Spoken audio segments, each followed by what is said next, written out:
I literally got my pay, lost it in Betfred, come back up to the work computer, took a Wonga loan and lost that in the same 45, 50-minute period.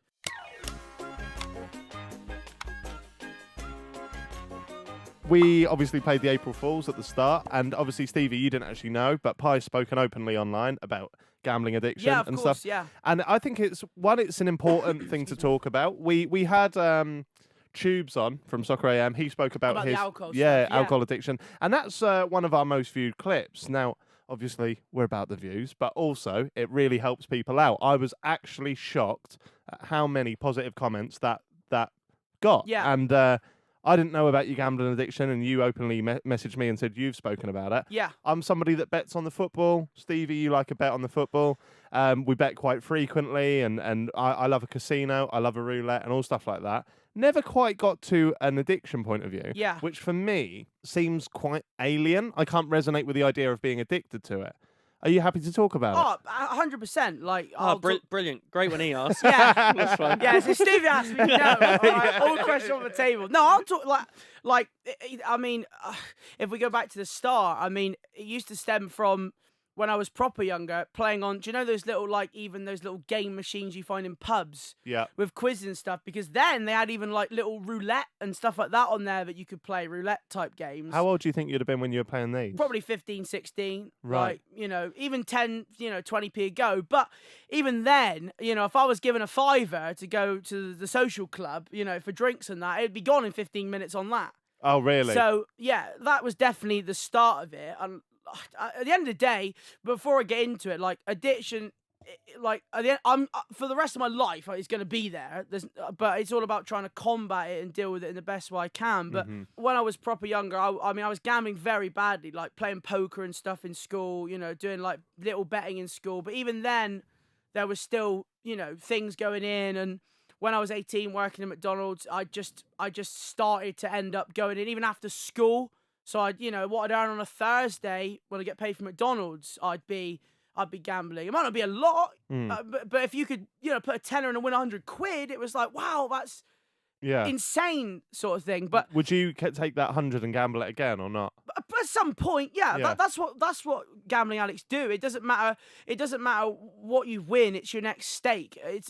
Even if some of that money is going to go on something nice, the rest of it is always going to go back on gambling. It doesn't matter. The cycle never ends until I did something about it. But I had a day, and this is God's honest truth. I had a day because when I worked in the one in town, we used to work opposite a Betfred. And when I do the evening shift, I used to do 4 till about 12:30. I used to be a Riley's, like a 24-hour Riley's. Yeah, like a snooker club. Literally, my life was, and I'll also say, I've had some bloody great times. I don't regret anything. I've done some cool stuff, and I would work 4 till 12:30, 7 days a week most weeks because I had no money. I'd go in there, I'd play pool, I'd gamble, I'd go in Riley's for about 7 or 8 hours. I'd go home, sleep for 3-4 hours, and do it again every day for months. But the problem is in between that, I had a day. I used to go on my break straight away. As soon as I started at 4 o'clock, because I was literally surviving by eating in McDonald's. That's how I was surviving. I was just eating the free meal there every day. Oh, wow. So I'd start at 4 o'clock.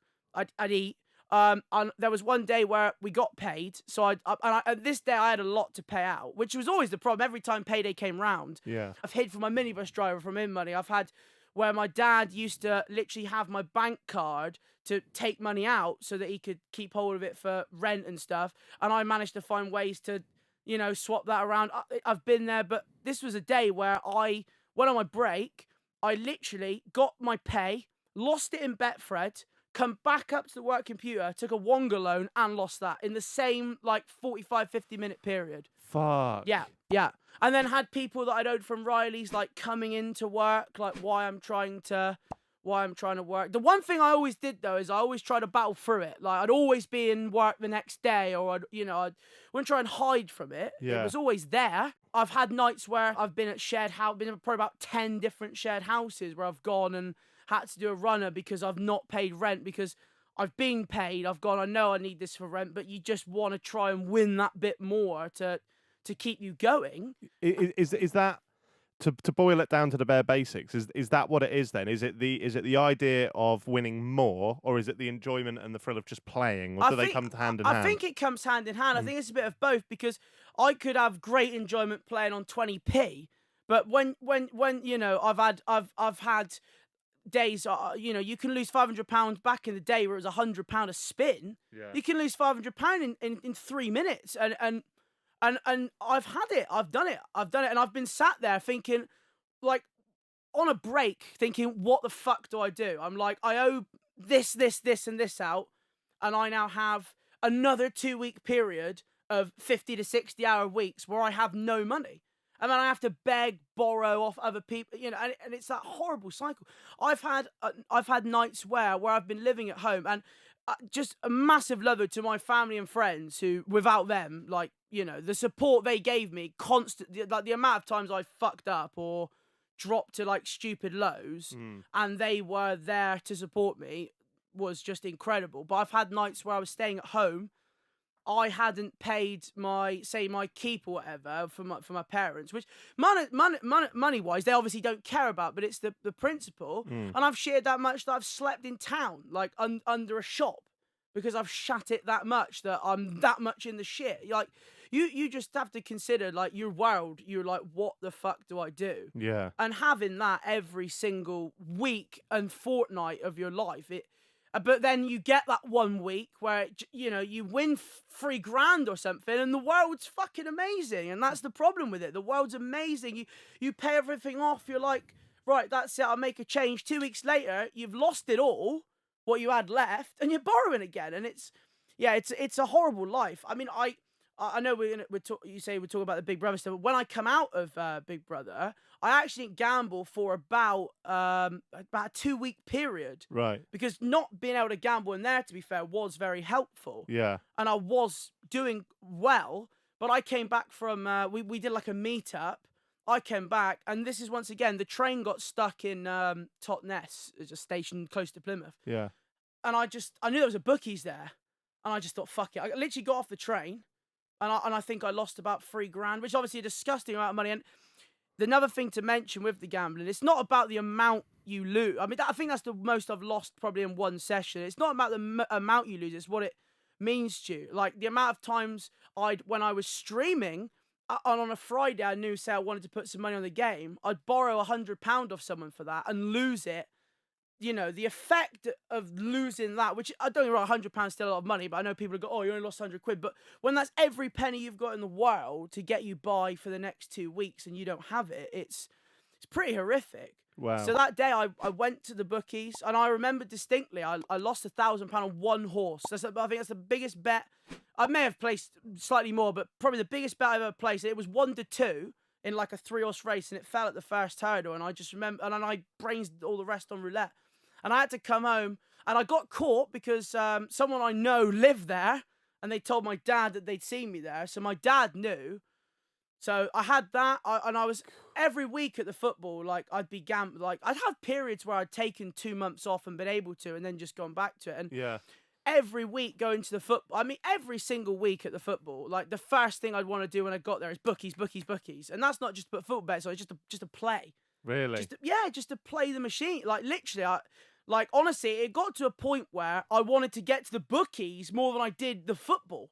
I'd be, we'd stop for breakfast, and I'd buy £100 worth of scratch cards in Sainsbury's. Like, that's how bad it was. Wow. And every week I'm having to borrow money off someone for a ticket because I've done my ticket money. Like, Yeah. if there was a week where I bought my ticket up front, it was a good thing because I knew I could at least get in. Yeah. That feeling of effectively almost every week having to do that is horrific. But you do get that.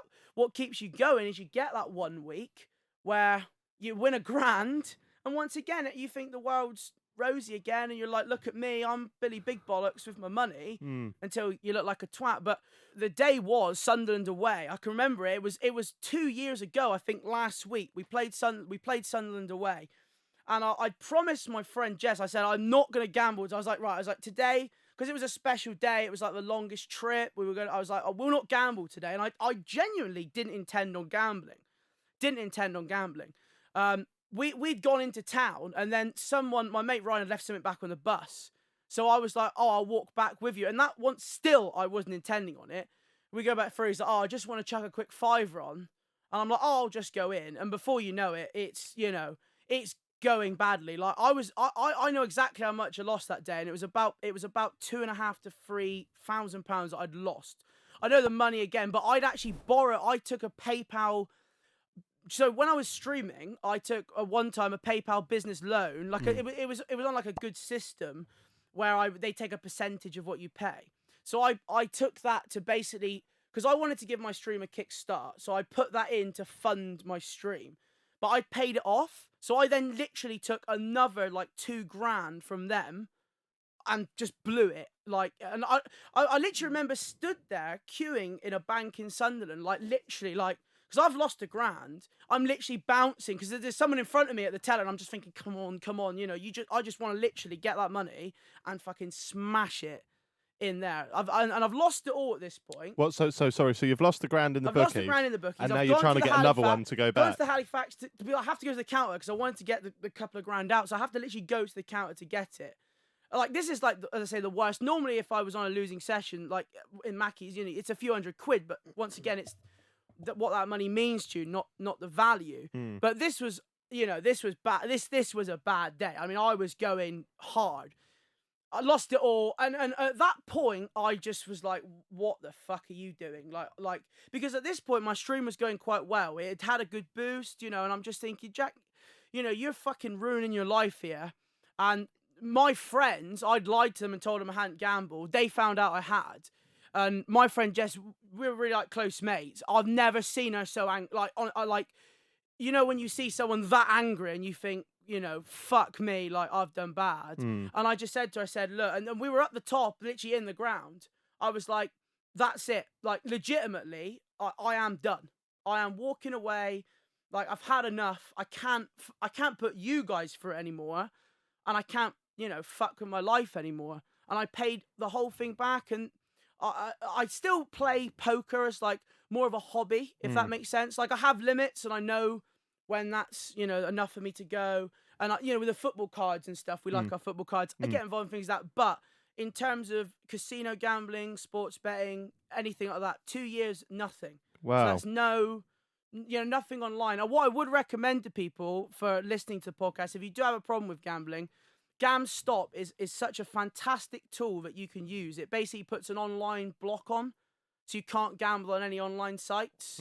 So you can set that for like 1 year, 2 years, 5 years. I've got it set up for 5 years because it just puts that little bit of extra peace of mind, there. But I think it just shows you can, if you want to do it, you can. And I'm a degen, right? I will always be a degen at heart, no matter what, and it will always be there. But I'm determined to never gamble again in terms of a pure gamble. The poker is what it is, but it's a hobby. Back when I was gambling bad, I prioritized gambling over anything, over streaming. Now my life is focused on Twitch. Like, that's my child, basically. I mean, like, this podcast is to you, you know? It means everything to me, so I have to focus in that. I mean, if people don't think you can make it happen, as I said, I worked at McDonald's for 8 years, struggled my ass off on Twitch because I was being an idiot for years. And with a terrible credit score, I've now managed to get a mortgage. I've managed to become a homeowner. Like, so, you can do it. Even I've been at the fucking bottom of the bottom, the absolute bottom of the bottom, but you can get out. Like, it is possible. That's one of the most fucking powerful moments, I think. Gone a bit glassy-eyed there from, mate, you speak so well about that. And for someone who's been through so much stuff, whether it's your own doing or not, like, I think that will inspire a lot of people.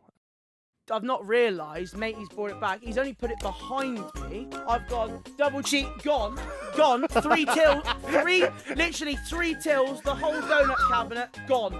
Like, literally, the tills, like, smashed the floor.